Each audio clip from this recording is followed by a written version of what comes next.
Bergabung atau tidaknya PDI Perjuangan dengan pemerintahan Prabowo Gibran kelak jadi keputusan yang paling dinanti di Rakernas kelima PDI Perjuangan. Selain soal bergabung tidaknya ke pemerintahan baru nanti, publik juga menunggu nama-nama yang akan diusung PDI Perjuangan dalam Pilkada serentak November mendatang. Rakernas kelima PDI Perjuangan digelar di kawasan Ancol Jumat pagi. Berlangsung hingga Minggu, sejumlah keputusan strategis akan dibahas selama Rakernas. Yang paling ditunggu tentunya keputusan PDIP untuk bergabung atau tidak dengan pemerintahan Prabowo Gibran kelak.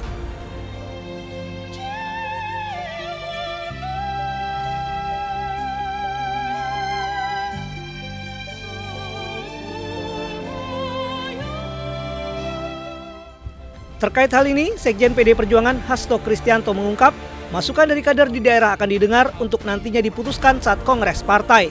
Bagaimana posisi politik PDI Perjuangan terhadap pemerintahan yang akan datang?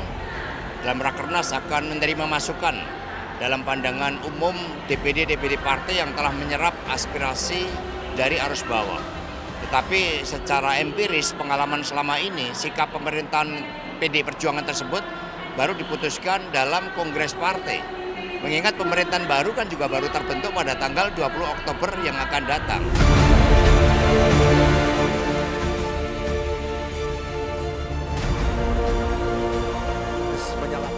Terkait soal mendukung atau tidak pemerintahan Prabowo Gibran di masa mendatang, Ketua Umum PDI Perjuangan Megawati Soekarno Putri menegaskan, di sistem pemerintahan Indonesia tidak dikenal koalisi ataupun oposisi, sehingga semua elemen bangsa sebaiknya sama-sama membangun Indonesia.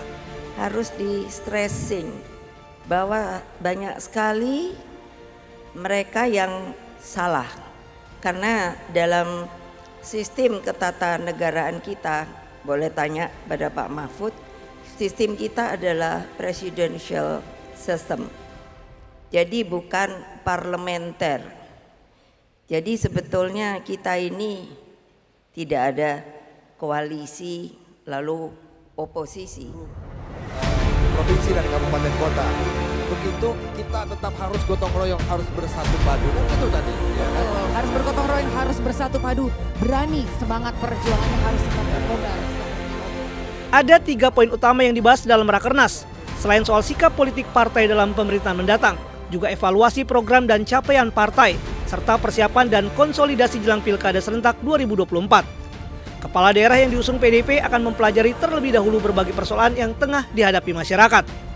Kita lebih banyak memetakan ya persoalan-persoalan mendasar apa saja yang dihadapi di masing-masing daerah.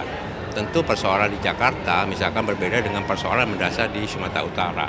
Ya, jadi kita lebih ya di dalam Rakernas ini akan membahas juga persoalan-persoalan yang dihadapi oleh rakyat dan program-program yang harus dihadirkan kepada rakyat. Kita akan merumuskan program-program itu di dalam apa yang disebut dengan dasar plus setiap partai. Itulah yang nanti akan menjadi visi misi dari calon kepala daerah yang diusung oleh PDI Perjuangan. Rakernas kelima PDI Perjuangan akan berlangsung hingga Minggu 26 Mei 2024. Sebanyak 2.160 kader partai mengikuti Rakernas PDI Perjuangan yang terdiri dari fungsionaris DPC, DPD, hingga DPP seluruh Indonesia. Selain itu, juga kepala daerah, anggota DPR RI, DPRD Provinsi, hingga DPRD Kabupaten Kota asal PDI Perjuangan. Tim Liputan 6 SCTV melaporkan.